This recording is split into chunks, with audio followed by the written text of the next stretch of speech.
और सीज़न का पहला जो एल क्लासिको होता है वो थोड़ा स्पेशल होता है, क्योंकि यहाँ पर काफ़ी सारी चीज़ें अंडर कंसिडरेशन रखी जाती है, काफ़ी सारी चीज़ों पे बहुत ही अटेंशन दिया जाता है। और उनमें से एक चीज़ ये होती है कि दोनों ही टीम्स के जो अपने अपने मोमेंटम होते हैं, किन स्टोरी लाइन में है, क्या उनकी फॉर्म है, क्या चीज़ डाउट है, क्या उतार चढ़ाव चल रहा है, किस पे कंट्रोवर्सी है, कौन स्टार है, किस पे स्पेशल नज़रें गड़ानी पड़ेंगी। लेकिन क्योंकि सीज़न का पहला एल क्लासिको होता है तो दो चीज़ों पे और स्पेशल अटेंशन दिया जाता है कि भाई जो हारने वाली टीम है ना, क्योंकि इस केस में वो है रियल मैड्रिड। और पिछले अगर हम 4 एल क्लासिको की बात करें, पिछले पूरे कैंपेन की बात करें, तो वो काफ़ी ज़्यादा कंट्रोवर्शियल हुआ था। उसके पीछे का रीज़न ये है कि एक तरफा ही क्लीन स्वीप, अगर गोल डिफरेंस की बात करें तो 16 खाए थे मैड्रिड ने और सिर्फ 7 मारे थे। अल्टीमेटली जाते जाते पहले से लेकर चौथे एल क्लासिको तक यहाँ पर 4-3 की स्कोर लाइन बना पाई थी रियल मैड्रिड बार्सिलोना के अगेंस्ट, और किसी भी एल क्लासिको में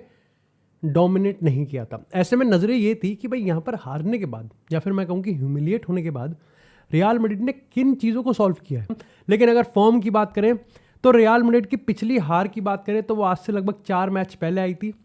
और वो थी मैड्रिड डार्बी। बार्सिलोना के बाद अगर उनका सबसे बड़ा राइवल था तो वो एथलेटिको मैड्रिड ही है, और एथलेटिको मैड्रिड ने पेला था, लाइक लबालब पेला था। इतना पेला था कि यहाँ पर मेजर रिफॉर्म्स और चेंजेस की डिमांड होने लगी थी, जबकि ये तीसरा चौथा ही महीना है ज़ाबी अलोंसो का। लेकिन उसके बाद यहाँ पर वापस से ट्रैक पे आई, वापस से ज़ाबी अलोंसो के प्रोजेक्ट में वो दम आया, और उसके चलते यहाँ पर उन्होंने कायरात को, उसके बाद विलारियल को, उसके बाद गेटाफे को, और यहाँ पर चैंपियन लीग में यूवेंटस को हराया, और अल्टीमेटली वापस से वो मोमेंटम वो रीगेन कर पाए हैं जो कि उनको बार्सिलोना को फेस करने के लिए चाहिए था। बार्सिलोना की बात करें तो यहाँ है मामला थोड़ा डाइसी, क्योंकि हालांकि उन्होंने यहाँ पर पिछले 5 गेम में 3 गेम जीते हैं और 2 गेम हारे हैं, और उनका रीसेंट गेम है जब यहाँ पर उन्होंने ओलंपियाकोस को 6-1 की स्कोर लाइन से तोड़ा है। हमें नहीं भूलना चाहिए कि इस पूरे 5 गेम के फॉर्म में कुछ प्लेयर गायब थे, कुछ प्लेयर नहीं थे, हंसी फ्लिक को रोटेट करना पड़ रहा था, और स्क्वाड डेप्थ बहुत यहाँ पर अंडर कंसिडरेशन था। लेकिन फिर भी यहाँ पर बार्सिलोना गेम थोड़ा इंटरेस्टिंग है, क्योंकि यहाँ पर जो उनकी पहली लॉस थी इस पूरे 5 में वो थी पेरिस सेंट जर्मेन के अगेंस्ट। पीएसजी के अगेंस्ट पहली बार आपने कभी सुना होगा हंसी फ्लिक के टेन्योर में कि बार्सिलोना 0 से एंड तक पूरी ही खराब थी। लाइक हर एक मैट्रिक में, हर एक आंखों देखे टेस्ट में, हर एक पढ़ने वाले उस अक्षर में, हर एक उस स्टैट में, ऊपर हो नीचे हो दाएं हो बाएं हो, हर स्टैट में रियल बार्सिलोना सेकंड बेस्ट थी टू पीएसजी। लेकिन यहाँ पर ये चीज़ रखी गई कि भाई देखो प्लेयर्स भी नहीं थे, खैर प्लेयर्स तो पीएसजी के भी नहीं थे, लेकिन ये देखा कि भाई पीएसजी बार्सिलोना प्रोजेक्ट से काफ़ी आगे है, भाई पैसा भी खर्च किया, और इसको वन इन द बम्प माना गया कि यहाँ पर ठीक है Barcelona eight times on their day यहाँ पर रोकी जा सकती है। लेकिन मामला होता है और डाइसी जब सविया के अगेंस्ट एक बार फिर से बार्सिलोना ह्यूमिलेट होती है, और जो छोटे से मरमर होते हैं कि यार ये हंसी फ्लिक का जो प्रोजेक्ट है, हंसी फ्लिक का जो टैक्टिक्स है ना यार, इसको एक्सपोज किया जा सकता है यार, ये वल्नरेबल है, आपको बस डेयर होना है, आपको बस यहाँ पर उनके ऊपर चढ़ना है, और आपको बार्सिलोना को उनके वीकनेस को परफेक्टली एक्सप्लॉइट करना है। और सविया ने और पीएसजी ने इस चीज़ को प्राइम एग्जाम्पल के तौर पर सबके सामने रखा। देखो यहाँ पर अगला मैच उनका गेटाफे के साथ, उनका मैच यहाँ पर जिरोना के साथ था, और वो उन्होंने जीता, और उन्होंने इसको बहुत ही मस्त फैशन में जीता जब रोनाल्डो अराउजो को एज अ स्ट्राइकर डाला। लेकिन वहाँ पर भी खबर यही थी, वहाँ पर भी अगर आप किसी भी बार्सिलोना फैन को पूछोगे तो उनका ये मानना था कि ठीक है, आपको हमेशा ब्यूटीफुल ला लैंड वाला फुटबॉल खेलने की जरूरत नहीं, कभी कभार आपको ऐसे रिजल्ट्स भी निकालने पड़ते हैं। ये जो गलीच रिजल्ट्स होते हैं यही चैंपियंस की एक थोड़ी सी निशानी भी होती है। लेकिन कोई ये बात कंप्लीट करके नहीं जाएगा, लोग कंक्लूड फिर भी यही करेंगे कि भैया हंसी फ्लिक की इस बार्सिलोना में कमी तो है, और अपने मेजर प्लेयर्स को मिस भी कर रही है। लेकिन अल्टीमेटली जब रीसेंसी बायस की आते हैं तो भैया मोमेंटम उनका भी हाई होगा, क्योंकि यहाँ पर उन्होंने उन प्लेयर्स को जिनको मिस कर रहे थे पीएसजी के अगेंस्ट, मिस कर रहे थे वो जिरोना के अगेंस्ट, मिस कर रहे थे वो सविया के अगेंस्ट, फाइनली उन्हीं प्लेयर्स के बगैर यहाँ पर उन्होंने 6 की स्कोर लाइन रखी है, जिसका सबसे बड़ा सुपरस्टार जो निकल के आ रहा है वो है यहाँ पर मार्कस रैशफोर्ड। तो मेरे को लगता है कि अल्टीमेटली अगर हम बात करें दोनों टीम्स की, तो रियल मैड्रिड पर्सनली मेरे को लगता है कि ज़्यादा अच्छी फॉर्म में है, ज़्यादा अच्छे मोमेंटम पे है, लेकिन उनके ऊपर एक एडिड प्रेशर भी है, क्योंकि यहाँ पर वो हारना बिल्कुल भी अफोर्ड ही नहीं कर सकते। क्योंकि पहली चीज़ तो देखो यहाँ पर 3 रीज़न है। पहला रीज़न ये है कि आप अपने होम पे खेल रहे हो,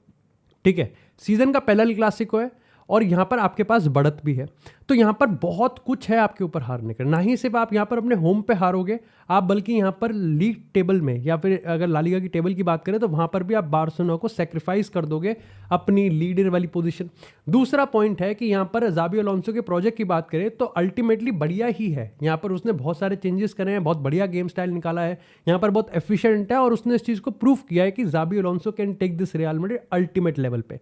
हालांकि दो मेजर टीम्स है, एक पीएसजी और एक एथलेटिको मैड्रिड, और दोनों ही में यहाँ पर रियल मैड्रिड ह्यूमिलिएट हुई है। जहाँ 4-0 की स्कोर लाइन से पीएसजी ने पेला था, वहीं 5-2 की स्कोर लाइन से एथलेटिको मैड्रिड ने पेला था। ऐसे में जो अल्टीमेट टेस्ट अब आप सामने है वो फाइनल बॉस है। अगर आपने बार्सिलोना को हरा दिया तो कहीं ना कहीं मैं ये कह सकता हूँ कि रियल मैड्रिड इस दुनिया में हर किसी टीम को फेस टू फेस जा सकती है बिना किसी डर के। लेकिन बार्सिलोना है, यहाँ पर आपको समझना पड़ेगा कि अगर एथलेटिको मैड्रिड आपको ह्यूमिलेट कर पा रही है, अगर पीएसजी आपको ह्यूमिलेट कर पा रही है, तो उसके काफ़ी ज़्यादा चांसेस हैं कि अगर रियल मैड्रिड का जो प्रोजेक्ट है, रियल मैड्रिड का जो प्लान है, रियल मैड्रिड की जो स्ट्रेटेजी है, वो अगर 19 से 19 भी हो गई ना, तो स्कोर लाइन बहुत ख़राब होती हुई दिख सकती है अपने को। लेकिन सबसे पहले यहाँ पर अगर हम टीम न्यूज़ की बात करें तो जहाँ तक मेरे को लग रहा है कि जो अच्छी खबर है बार्सिलोना के लिए वो ये है कि भैया रफीनिया वापस आ चुका है। ये चीज़ कंफर्म नहीं है कि वो स्टार्ट करेगा या नहीं करेगा, लेकिन ये चीज़ पूरी तरीके से कंफर्म है कि यहाँ पर वो पार्टिसिपेट ज़रूर करेगा। और मेरे को लगता है कि रफीनिया को लेके हंसी फ्लिक इतना बुलिश है और उसको पता है कि यहाँ पर किन किन चीज़ों पे हर्ट करना है रियल मैड्रिड को, और रियल मैड्रिड की वीकनेस को अगर एक्सप्लॉइट करना है अल्टीमेट लेवल पे तो रफीनिया ज़रूरी ही है किसी भी कीमत पे। और वो मेरे को लगता है कि ज़्यादा बेंट होगा कि भैया यहाँ पर उसको स्टार्टिंग 11 में डाला जाए। वहीं अगर रियल मैड्रिड की बात करें तो मामला यहाँ पर अब थोड़ा ख़राब होता हुआ दिख रहा है, क्योंकि जहाँ कामाविंगा और बेलिंगम अपनी फुल फिटनेस पे वापस आ रहे हैं, लेकिन डिफेंस एक ऐसी चीज़ जो कि रियल मैड्रिड बार्सिलोना के अगेंस्ट पिछले पूरे कैंपेन पूरी ही तरह से स्ट्रगल करती रही। जितनी भी टीम्स यहाँ पर ह्यूमिलिएट हुई, चाहे हम लिवरपूल की बात करें, चाहे हम यहाँ पर एसी मिलान की बात करें, हर एक तरीके से यहाँ पर रियल मैड्रिड का डिफेंस फेल होता गया। एक बार फिर से सारे ही, अगर हम यहाँ पर समर रिक्रूटमेंट की बात करें, चाहे हॉयसन की बात करें जो कि डाउटफुल लग रहा है, यहाँ पर रूडिगर की बात करें जो कि नहीं पार्टिसिपेट करेगा, अलाबा बिन लाडेन भी नहीं खेलेगा, ट्रेंट आर्नोल्ड जो कि अगेन एक समर में रिकूप था, कार्वाहाल जो कि एक बार फिर से इस एल क्लासिको को मिस करेंगे, ये एक थोड़ी सी क्रिटिकल पोजीशन में डालता है यहाँ पर जाबी अलोंसो को कि भाई कैसे इसको स्ट्रक्चर किया जाए, क्योंकि आप one of the best attacking trio को आप फेस करने वाले हैं, और वो भी हंसी फ्लिक के अंडर। मेरे को लगता है कि यहाँ पर अगर हम बात करें, जो एक छोटी सी बुरी खबर है बार्सिलोना के लिए कि फ्रैंकी डियोंग को हुआ है बुखार, लेकिन अगेन मेरे को लगता है कि यहाँ पर पूरी तरीके से बार्सिलोना फ्रैंकी डियोंग को ही उतारेगी। अगर लाइनअप की बात करें तो रियल मैड्रिड की लाइनअप जो मेरे को लग रही है वो सिंपल है। करेरास होगा लेफ्ट बैक, इसके साथ ही यहाँ पर हमको मिलिटाओ और राव असेंसियो की पार्टनरशिप देखने को मिलेगी, और वालवर्दे होंगे राइट बैक पे। साथ ही साथ मैं ये पूरी तरीके से श्योर हूँ कि बेलिंगम, आर्दा गुलेर और यहाँ पर चुआमेनी की होगी मिडफील्ड ट्रायो, और साथ ही यहाँ पर अगर हम फ्रंट ट्रायो की बात करें तो विनीसियस जूनियर, एम्बापे एंड मास्तानतुओनो की होगी फ्रंट थ्री। आई नो काफ़ी सारे लोग ये सोच रहे होंगे कि भाई रॉड्रिगो को टाइम क्यों नहीं दिया जा रहा, रॉड्रिगो को मौका क्यों नहीं दिया जा रहा, लेकिन जाबी अलोंसो को भी इस चीज़ को समझना पड़ेगा, और वो इसको समझता भी है कि when you have Vinicius and Mbappe up top, when you have Vinicius and Mbappe in your team, और चाहे सामने कोई भी हो, कहीं ना कहीं आपके पास एक वो पत्ता होता है, आपके पास वो एक अपॉर्चुनिटी होती है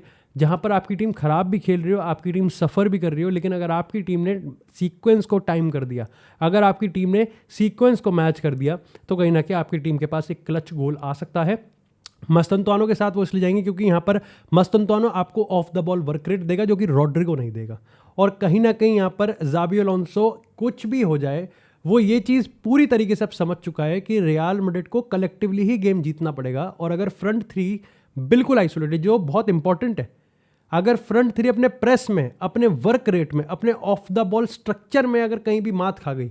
तो यह बार्सिलोना पेस्ट्री की तरह काट देगी। वहीं बार्सिलोना की बात करें तो यहाँ पर भी डिफेंस थोड़ा सा लीक तो हुआ है इनिगो मार्टिनेज के जाने के बाद, लेकिन यहाँ पर बाल्डे के आने के बाद अब कहीं ना कहीं हंसी फ्लिक चैन की सांस ले सकते हैं। सबसे पहले सुट्टाधारी शेज़नी यहाँ पर खेलेंगे, बाल्डे होंगे लेफ्ट बैक, और यहाँ पर अगर हम सेंटर बैक डुओ की बात करें तो कुबारसी और रोनाल्ड अराउजो डाइसी हो सकता है एरिक गार्सिया बिटवीन और कुंडे के, लेकिन मेरे को लगता है कि वो एरिक गार्सिया को देगा यहाँ पर नॉच, क्योंकि एरिक गार्सिया की परफॉर्मेंस रिसेंट टाइम में कुंडे से बेटर आई है। मिडफील्ड ट्रायो की बात करें, कोई मतलब ही नहीं बनता फर्मिन लोपेज को वो यहाँ पर क्यों नहीं देगा start ahead. Fermin Lopez as a number 10, साथ ही साथ फर्मिन लोपेज का मैड्रिड के अगेंस्ट रिकॉर्ड अच्छा है, हैट्रिक मार के आया है। Marcus Rashford would be the number 9। मैं देख पा रहा हूँ कि फरान टोरस को वो यहाँ पर नंबर 9 डाल सकता है और रैशफोर्ड को लेफ्ट विंग, बट अगर रफीनिया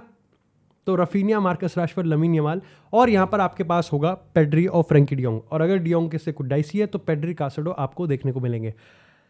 बात करते हैं यहाँ पर स्ट्रैटेजी की। देखो सबसे पहली चीज़ मेरे को जो लग रहा है रियल मैड्रिड के अगेंस्ट, जो कि उनको बिल्कुल समझनी पड़ेगी कि you are playing at your home and you are playing against the one of the best team in the world, one of the most ruthless team in the world. और अगर बार्सिलोना अपनी स्ट्रैटेजी को implement करने पे आ गई तो पिछवाड़े cut के होंगे पहले वर्टिकल। ऐसे में यहाँ पर सबसे बड़ी चीज़ है कि आप सविया के अगेंस्ट देखो, आप जिरोना के अगेंस्ट देखो और आप पीएसजी के अगेंस्ट देखो, तीनों ही टीम, हालांकि जिरोना के अगेंस्ट यहाँ पर जीत गई थी, लेकिन तीनों ही चीज़ में एक चीज़ कॉमन है। तुम कहोगे ऑफसाइड ट्रैप को बीट करना, ठीक है, ये टैक्टिकल हो गया, दैट इज़ फिजिकलिटी। अगर यहाँ पर रियल मैड्रिड फिजिकल नहीं हुई, अगर रियल मैड्रिड गई सॉफ्ट, तो भैया आप यहाँ पर नहीं जीत सकते। आपको हर डुअल जीतना पड़ेगा, आपको हर सेकेंड डुअल जीतना पड़ेगा। और यहीं पर ही मेरे को थोड़ा सा डर लगता है, क्योंकि यहाँ पर अगर हम बात करें अपनी मिडफील्ड ट्रायो की, ठीक है, लोग कहीं ना कहीं यहाँ पर अंडरमाइन करते हैं Frenkie de Jong, Pedri, Fermin Lopez को, लेकिन अगर आप एक्चुअली में देखोगे, अगर आप आई टेस्ट करोगे तो बहुत फिजिकल मिडफील्ड है उनकी। हालांकि मैं ये मानता हूँ कि आर्दा गुलर, बेलिंगम और चुआमेनी के पास वो कैपेबिलिटी है, लेकिन मैंने अभी तक वो नहीं देखी है कि जहाँ पर हमने मिडफील्ड को फिजिकलिटी से बॉस किया हो, और वो इस गेम में बहुत ज़रूरी है। क्योंकि अब तुम कहोगे कि यहाँ पर रियल मैड्रिड का जो स्ट्रैटेजी है वो ये होती है कि वो डिफेंड करते हैं अपने पैरों में ही बॉल को रख के। It's like a Pep Guardiola, कि आप डिफेंड कर रहे हो लेकिन आप सामने वाली टीम को बॉल ही नहीं दे रहे, तो इसलिए तो डिफेंड कर रहे हो। लेकिन प्रॉब्लम यहाँ पर ये है कि अगर आप यूवेंटस के गेम को भी देखोगे तो बहुत अच्छा पोजीशन हमने रेशियो रखा, लेकिन जब जब यूवेंटस के पास बॉल आई तब तब यहाँ पर रियल मैड्रिड के गोटे मुंह में थे। और ये मैं बहुत टाइम से कहता हुआ आ रहा हूँ कि रियल मैड्रिड बहुत हाई लाइन रखती है, रियल मैड्रिड बहुत पोजीशन रखती है। आपको बोरिंग लग रहा होगा गेम, लेकिन रियल मैड्रिड बॉल बहुत रखती है। वो यहाँ पर बार्सिलोना को चांस ही नहीं देगी। वो यहाँ पर ये चीज़ मेक श्योर करने वाले हैं कि हम यहाँ पर उनको चांस ही ना दे जिससे वो ट्रांजिशन कर सकें। क्योंकि ये बात भी सही है कि अगर ट्रांजिशन करने का मौका आपने बार्सिलोना को ही दे दिया तो फिर तो एक काम करते हैं ना, मैं पूनम पांडे के साथ कहीं डेट पर चला जाता हूँ। क्योंकि प्रॉब्लम ये है कि जब आप लमीन यमाल, यूवेंटस के अगेंस्ट कलुलू इतना बढ़िया खेला, क्यों? क्योंकि एक्चुअली में यहाँ पर हम इतना ऊपर चढ़े हुए थे, कार्रेरास को इतना अंदर आना पड़ रहा था और विनीसियस का off the ball work rate आ रहा था, लेकिन फिर भी वो उस तरीके से वर्क रेट नहीं दे पाएगा जिस तरीके से आप किसी भी एक ट्रेडिशनल विंगर को चाहते हो, जो कि इतना बड़ा सुपरस्टार या फिर इतना लीथल नहीं है अटैक में। ऐसे में यहाँ पर उस टाइम कलुलू नहीं होगा, उस टाइम लमीन यमाल होगा। और प्रॉब्लम ये है कि कलुलू के पास यहाँ पर ऑप्शंस हैं, चाहे आप मैकेनी की बात करो, लाहोविच की बात करो या फिर यिल्डिज की बात करो, यहाँ पर ऑप्शन होंगे Fermin Lopez, Rashford, Raphinha, Pedri, Frenkie de Jong. आप लेवल देख रहे हो, कितनी बार हमने देखा रियल मैड्रिड में ईडर मिलिटाओ क्लच कर रहा है, राओ असेंसियो ने क्लच करा। अगर आप ये चीज़ बार्सिलोना के अटैकर जो कि इतने नंबर में अटैक करते हैं, अगर आप उनसे अफोर्ड करने के चक्कर में हो तो भैया आपके एक कान पे यहाँ पर सीटी की आवाज़ आएगी, सूं, इसका मतलब आपके बहुत तगड़ा लाफा पड़ा है। तो इसको बीट कैसे कर सकते हैं? देखो पहली चीज़ यहाँ पर यह है कि रियल मैड्रिड को ये चीज़ मेक श्योर करनी पड़ेगी, जो कि यूवेंटस वाले गेम में भी मेरा एक बहुत बड़ा फीडबैक था कि रियल मैड्रिड अगर हाई डिफेंसिव लाइन रख रही है, अगर वो भी बार्सिलोना को उनके ही गेम में बीट करना चाहते हैं, तो एक चीज़ उनको समझनी पड़ेगी और सामने वाले वीकनेस को एक्सप्लॉइट करना पड़ेगा कि पहली चीज़ ये कि अगर आप हाई डिफेंसिव लाइन रख रहे हो, that it should be counter pressing. The moment आपने बॉल लूज करी, अगर आपकी टीम नम सुस्त पड़ गई, जो कि हुआ है, बहुत गेम में हुआ है, चाहे रियल मैड्रिड जीती हो, बच गई हो, हारी हो, ये उन सब में कॉमन थीम है, तो गए आपके एल लगने तय हैं। आपको बॉल जीतनी पड़ेगी, आपको काउंटर प्रेसिंग करनी पड़ेगी एंड इट स्टार्ट्स कलेक्टिवली। दो प्लेयर से नहीं होगा, कलेक्टिव होना पड़ेगा। मैंने यहाँ पर रियल मैड्रिड की प्रेस को बहुत अच्छा माना है, बहुत बेहतरीन। मेरे को लग रहा है कि ओवर द टाइम बहुत अच्छा ही यहाँ पर स्ट्रक्चरली उसको मेंटेन किया गया है। विनीसियस, एम्बापे, मस्तुनतोनो की बात करें, विनीसियस, एम्बापे, ब्राहीम दियाज की बात करें, फ्रॉम गोल किक बहुत अच्छा प्रेस करते हैं, बहुत बढ़िया प्रेस करते हैं। बात करें वीकनेस की, हंसी फ्लिक की टीम करेगी वही जो वो पिछले 5 गेम से करते हुए आ रहे हैं। अब चाहे किसी गेम में वो हारे हो, चाहे किसी गेम में ह्यूमिलिएट हो, चाहे उन्होंने किसी को पेला हो, वो अब भी इसी गेम में भी वही चीज़ करेंगे। क्योंकि सिंपल सी बात है कि हंसी फ्लिक का फोकस है ही नहीं कि हम लोग डिफेंड कैसे करें, उनका है कि इनमें सूतेंगे कैसे। उसका सूतने में ज़्यादा होगा ऐसे में यहाँ पर आपको ये चीज़ समझनी पड़ेगी कि अगर काउंटर प्रेसिंग में अगर आपने हंसी फ्लिक की टीम को बीट कर दिया, यानी कि अगर सेकंड प्रेस, क्योंकि उनके साथ भी प्रॉब्लम यही है कि उनकी हाई डिफेंसिव लाइन सबको पता है, वो सब पूरी दुनिया को पता है कि उनकी हाई डिफेंसिव लाइन है, सब हर एक टीम, लेकिन फिर भी वो जीत इसलिए पाते हैं क्योंकि वो इस चीज़ को मेक श्योर करते हैं कि वो सामने टीम को प्रेस कर सके, सप्रेस कर सके, सफोकेट कर सके, बॉल जीते और फटाफट से शॉट मारे। ये उनका प्लान होता है। और अगर वो यहाँ पर बहुत पीछे हैं अपने हाफ में, तो ट्रांजिशन में उनको पता है कि उनके पास लमीन यमाल है, उनको पता है कि यहाँ पर गोल्स के लिए उनके पास मार्कस राशफोर्ड है, उनके पास रफीनिया है, उनको पता है कि उनके पास क्रिएटर्स है। क्योंकि प्रॉब्लम यह है कि बार्सिलोना के पास 2 तरीके के प्लेयर्स, 3 तरीके के प्लेयर्स बढ़िया हैं। सबसे पहले उनके पास क्रिएटर है, दैट इज पेड्री, उनके पास लमीन यमाल, ये दोनों प्लेयर ऐसे हैं जो कि फोड़ते हैं। दूसरी चीज़ उनके पास प्रोग्रेसर है, यानी कि बॉल लेके भाग कौन सकता है, दैट इज बाल्डे है। बाल्डे का अगर आप देखोगे जिस तरीके से उसने काटा था, जिस तरीके से उसने पेला था, उसका मोमेंटम, उसका बॉडी बूस्ट जो भी उस विंग पे है, चाहे मस्तुनतोनो की बात करें, चाहे ब्राहिम दियाज की बात करें, बहुत बड़ा गेम है वो, उसके लिए बहुत बड़ा गेम है, क्योंकि बाल्डे को नहीं रोक सकते आप। चाहे हम बात करें यहाँ पर मार्कस रैशफोर्ड की, अब मार्कस रैशफोर्ड को लेके हंसी फ्लिक को समझ में आ गया कि भैया मार्कस रैशफोर्ड खड़े खड़े जो पावर जनरेट करता है, he is actually a very good striker. वो जितना अच्छा टच लाइन विंगर है कि नहीं है, लेकिन अगर आपने यहाँ पर मार्कस रैशफोर्ड, फर्मिन लोपेज के डुओ को अगर आपने क्रैक कर दिया, तो आपको हर गेम में 2-3 गोल तो देखने को मिल रहे हैं। और बाकी रफीनिया और लमीन यमाल की पार्टनरशिप के बारे में जितना कम वर्डन उतना ज़्यादा बेटर।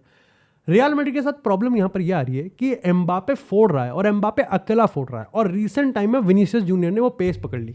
विनीसियस कुछ करे ना करे, विनीसियस एक चीज़ लेके आता है, एंड दैट इज केओस। और इसलिए हंसी फ्लिक को ये बहुत चीज़ समझनी पड़ेगी कि रोनाल्ड अराउजो वर्सेस विनीसियस हो, गुंडे वर्सेस विनीसियस हो, एरिक गार्सिया वर्सेस विनीसियस हो, तीनों में से कोई सा भी प्लेयर यहाँ पर साइकोलॉजिकल वॉर नहीं हार सकता। अगर वो साइकोलॉजिकल वॉर हार गया विनीसियस के अगेंस्ट, क्योंकि विनीसियस में है टेंडेंसी कि वो दिमाग खराब करेगा, विनीसियस में कि वो गोटे दबा के भाग जाएगा और यहाँ पर फाउल ले लेगा। That is the biggest challenge कि यहाँ पर कौन से तीनों प्लेयर्स में से कौन सा वो प्लेयर है जो कि यहाँ पर साइकोलॉजिकल वॉरफेयर में विनीसियस को हरा सकेगा। Physicality comes second. दूसरी चीज़ ये है कि अभी जितना मैं समझ पा रहा हूँ कि चुआमेनी ब्रिलियंट, ठीक है, उसके टैकल्स की बात करें, इन पोजीशन की बात करें, खूबसूरत प्लेयर है, बट मेरे को बेलिंगम और आर्दा गुलर, अब हो ये रहा है कि आर्दा गुलर इज द वन जो कि टोनी क्रूज वाला रोल निभा रहा है कि वो बहुत डीप आके बॉल ले रहा है वगैरह वगैरह, ठीक है, लेकिन बेलिंगम आ रहा है उस नंबर 10 वाले रोल में। बेलिंगम आ रहा है उस वाले रोल में जहां कार्लो एंसेलोटी ने एक्चुअली में उसको पहले सीजन यूज किया था, दैट इज की पोचर वाले में। ये पेनल्टी बॉक्स प्रेजेंस चाहिए अपने को, और वो बहुत, या तो वो डिजास्टरली गलत जा सकता है या फिर वो इस बार्सिलोना को लिटरली फोड़ सकता है अंदर से। क्योंकि प्रॉब्लम यहाँ पर ये है कि जैसा मैंने कहा कि मिडफील्ड में नंबर्स चाहिए, मिडफील्ड में आप लोग गलत नहीं जा सकते। ऐसे में रियल मैड्रिड का स्ट्रक्चर बड़ा इंपॉर्टेंट है। अगर बेलिंगम यहाँ पर एम्बापे विनीसियस, लाइक आपने ओवर कमिट कर रखा है, यानी कि आपके पास ब्राहिम दियाज, एम्बापे, विनीसियस एक तरफा जा रखे हैं, पेनल्टी पता नहीं कहाँ है, और बेलिंगम यहाँ पर घुस गया है पेनल्टी बॉक्स में, एंड एट दैट मोमेंट अगर रियल मैड्रिड ने पोजीशन लूज किया तो स्ट्रक्चर इतना खराब है कि यहाँ पर बार्सिलोना, मतलब आप ये समझ सकते हो कि 4v3 की फॉर्मेशन हो जाएगी यहाँ पर कि 4 बार्सिलोना के और सिर्फ 2 ही होंगे उधर सामने, दैट इज ईडर मिलिटा और राओ असेंसियो, और वहां पर नहीं बचा पाओगे आप। दूसरी चीज कि भाई आपको ऑफ साइड, भाई दैट इज लाइक, लोग कहते हैं कि ऑफ साइड को बीट करना है, बट एफिशिएंसी आनी चाहिए। एंड नाउ जब आपके पास आर्दा गुलर और एम्बापे की पार्टनरशिप रंग लेके आ रही है, जब आपके पास जूड बेलिंगम वापस आ चुका है, I think it's fair to say कि मैं ये एक्सपेक्ट करता हूं कि प्लीज आपके सामने वीकनेस पड़ी हुई है, आपके सामने हंसी फ्लिक को नहीं करना कुछ भी उससे। हंसी फ्लिक लगा हुआ है कि 10 में से 10 बार वो ऑफ साइड रन बनाएंगे, हम ऑफ साइड उनको पकड़ लेंगे, दैट इज द गेम। वो गेम आपने बना दिया, आप मजे आ जाए, ये हो जाएगा काम वहां पर। अगर आपने ये चीज कर दिया, अगर आपने ऑफ साइड उनके उसके ऑफ साइड ट्रैप को बीट कर दिया, स्वाद हो जाएंगे। And real Madrid do have their players, उनके पास ऐसे प्लेयर्स हैं, चाहे वालवर्दे की बात करें, चाहे बेलिंगम की बात करें, चाहे उनके पास एम्बापे की बात करें, विनीसियस की बात करें, उनके पास ऐसे प्लेयर्स हैं जो कि बार्सिलोना की बैकलाइन को लिटरली उनके टोस पे रख सकते हैं। मैंने बाल्डे का नाम बताया, लेकिन आपको ये भी देखना पड़ेगा कि बाल्डे के पीछे का स्पेस, और सबसे बड़ी चीज है हमारा विंग गेम। विनीसियस, हंसी फ्लिक का हाई डिफेंसिव लाइन, उसका काउंटर प्रेस, उसका पूरा स्ट्रक्चर इस चीज़ पे 100% डिपेंडेंट है कि उसके फुल बैक्स कितने ऊपर चढ़ के प्रेस करेंगे। This is how they press. अगर वो कर गए तो खत्म है real Madrid. This is how they and up having a shot. वो शॉट मार के या तो गोल जाएगा या बच जाएगा, लेकिन यही उसकी प्रेस ही, हाई रिस्क हाई रिवॉर्ड। लेकिन अगर वो चूक गए तो जो फुल बैक अपनी पोजीशन छोड़ के विंगर की पोजीशन पकड़ें, जो विंगर सेंटर बैक को करें और जो सेंटर बैक सीडीएम पे आए, अगर ये पोजीशन छूट गई, अगर ये प्रेस खत्म गया, तो जो स्पेस छूटा हुआ है वहां पर है विनीसियस जूनियर, वहां पर है एम्बापे विनीसियस बेलिंगम की partnership, and this is where they have to beat. यहीं पर ही आपको गेम खेलना पड़ेगा। दिस इज वाई मेरे को लगता है कि यहाँ पर रियल मैड्रिड अपनी स्ट्रैटेजी को समझ पाई। अगर रियल मैड्रिड अपने टैक्टिक्स को और अपने गेम प्लान को सही से एग्जीक्यूट कर पाई, ये उनके फेवर में बहुत अच्छा जा सकता है, क्योंकि यहाँ पर बहुत सारे चेंजेस हैं, ठीक है। लाइक रियल मैड्रिड में एक नया मैनेजर आया, एक नया विजन आया, एक नया प्रोजेक्ट आया, लेकिन आपको समझना पड़ेगा कि बार्सिलोना ने कोई बहुत बड़ा चेंज वो नहीं लेके आए, कोई रेवोल्यूशन। और पिछले गेम्स की अगर हम बात करें तो यहाँ पर ये चीज़ अब कंफर्म होती हुई दिख रही है कि बार्सिलोना के काउंटर प्रेसिंग की बात करें तो वहाँ पर गिरावट आई है, बार्सिलोना के गेम प्लान की बात करें तो वहाँ पर गिरावट आई है। हंसी फ्लिक ने कुछ नहीं चेंज करा है, हंसी फ्लिक चेंज नहीं करेगा। हंसी फ्लिक इस चीज़ पर पूरी तरीके से श्योर शॉट है कि अगर टीम ने गिरावट आई है एग्जीक्यूट करने की, तो सालों ऊपर करो इसको और वापस से एग्जीक्यूट करो। हमें जो चीज़ ऑलमोस्ट हम जीतते हुए आए हैं, ऑलमोस्ट हमने बेस्ट टीम का किताब जीत ही लिया था, हर कंपटीशन में हर टूर्नामेंट जीत गया था, हम उसी चीज़ पे अगर हम श्योर शॉट हो रहे हैं, अगर कहीं ना कहीं थोड़ी सी कमी रह रही है तो उसको भी भरपाई करो। कैसे नहीं मुझे नहीं पता, मैं अपनी स्ट्रैटेजी चेंज नहीं करूँगा। और इसीलिए रियल मैड्रिड को बड़ा इंपॉर्टेंट है कि व्हाटएवर दे, क्योंकि मेरे को पर्सनली ये लगता है कि रियल मैड्रिड की डिफेंस अभी भी बहुत डाइसी है। अगर रियल मैड्रिड सॉफ्ट गई तो मामला है ख़त्म। वीकनेस बार्सिलोना की सामने पड़ी हुई है, अगर उसका फ़ायदा उठा लिया तो बहुत सही है। अगर बार्सिलोना जो चीज़ करते हुए आ रही है पिछले 1-1.5 साल से, अगर वही चीज़ कर गए तो मैं आई एम अफ्रेड जो स्कोर लाइन है वो PSG के बराबर भी हो सकती है, वो यहाँ पर एथलेटिको मैड्रिड भी हो सकती है, और हमारे सामने एक और ह्यूमिलिएशन पेंडिंग अब होता हुआ दिख रहा है। डू लेट मी नो कि तुम्हारे इसके रिगार्डिंग क्या प्रेडिक्शन है। बाकी अगर तुमको एपिसोड पसंद आया हो और तुमको एल क्लासिको के रिगार्डिंग सारी चीज़ें समझ में आ गई हो, जो मैंने बोला है मैं रिलेट कर पा रहा हूँ तुम्हारे से, तो तुम चैनल को सब्सक्राइब भी कर सकते हो और वीडियो को लाइक भी कर सकते हो। मिलते हैं तुमसे, तब तक अपना ध्यान रखें, अपने परिवार का ध्यान रखें।